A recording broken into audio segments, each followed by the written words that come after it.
位观众朋友们，大家好，我是惠子。今天的话题是那些年打败过小智的道馆新练家们。注意，这跟最强和最弱的道馆新练家没有直接联系，这期视频全靠结果说话。尼比道馆，小智遇到的第一个道馆就是小刚的尼比道馆了。当时小智是初学者，再加上当时小智手里的宝可梦全是被岩石系克制的，所以输是很自然的事情。枯叶道馆，枯叶道馆是电系道馆，馆主马之士的雷丘第一次以压倒性的实力击败了皮神，第二次对战时，皮卡丘凭借着速度优势，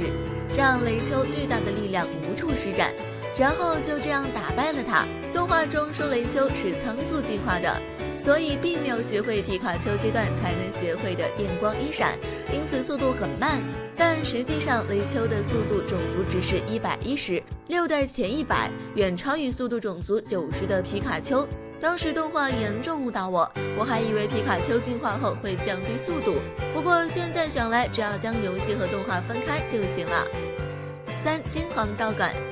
小智绝对的噩梦，哪怕是如今小智有了忍蛙、老喷这样强大的宝可梦，再去挑战也绝对是作死。纳兹的超能力再加上他的超能力宝可梦，简直就是 bug。要不是最后鬼子通的搞笑神功，小智不可能拿下这个道馆的徽章。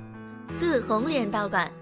在猜谜成功后，小智和夏伯对战，出战3对3。夏伯的九尾虽然属性不利，却仍然使用火焰秒杀杰尼龟。第二棒由铁甲暴龙接上，因为喷火龙不愿意作战，直接攀附。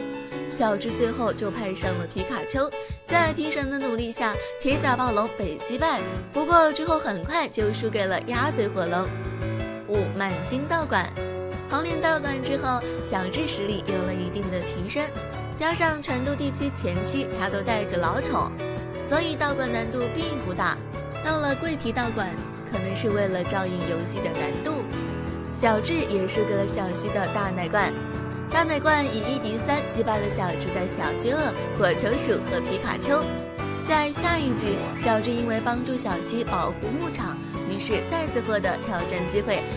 大奶罐还是能够直接打败小智的火球鼠和小饥饿，不过小智巧妙利用牧场的地形，让大奶罐滚动速度减慢，从而给了皮卡丘打败他的机会。武斗道馆，在 AG20级，小智挑战武斗道馆。此时的小智显得有些浮躁，他看见馆主藤树不好好训练，一直在冲浪，很不理解。他认为自己绝不会输给这样玩物丧志的馆主，结果被吊打了。心态炸裂的小智在得知真相后开始反省自己，再次挑战的时候，小智新收服的龙虾小兵大显神威，打败了藤树的万里，而藤树的超力王则被小智的木手工打败。成华道馆，在 AG 第3级，小智就来到成华道馆，但是和游戏一样，小智此时也不能挑战千里。动画中给出的理由是小智的宝可梦不足3只，不过我要调侃一下，难道小智你不会将后援的宝可梦传送几只过来吗？后来千里勉强同意1对1打打看，不过既然都这么说了，小智这场自然是必须战败的。千里的过动员使用了高超的技巧打败了小智的皮卡丘。黑金道馆，在 DP 第15集中，真嗣和小智都向道馆馆主朴太发起挑战，但是结局截然不同，真嗣拿下了徽章，而小智落败。而在后来，朴太强大的头盖龙进化成了战锤龙，所以挑战的难度又增大了。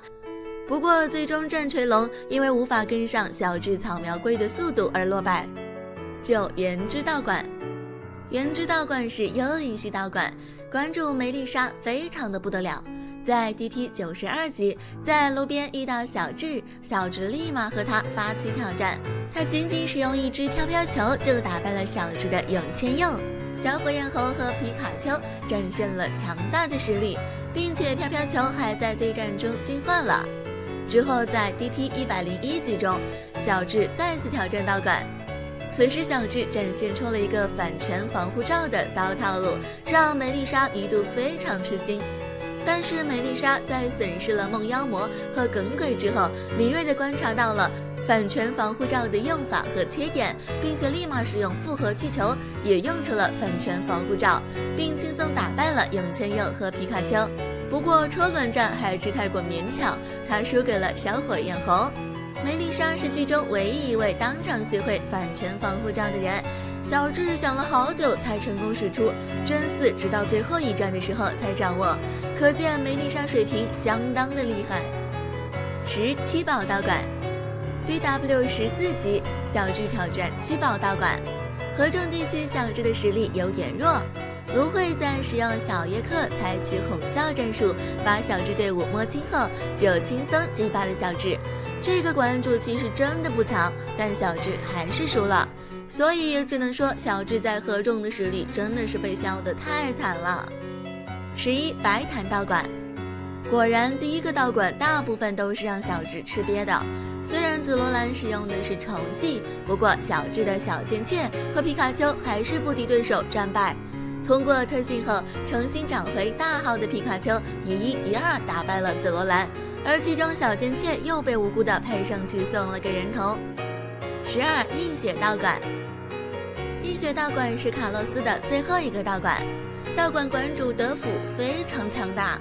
仅一只冰岩怪就将小智的摔跤鹰、烈剑鹰和甲贺忍蛙全部打败。这一场战败直接让小智和甲贺忍蛙心态炸裂，说好的成为最强呢？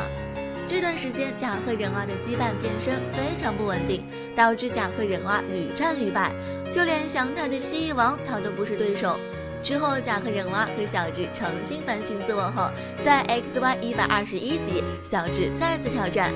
这次德辅没有打过小智。好了，以上就是打败过小智的道馆训练家了，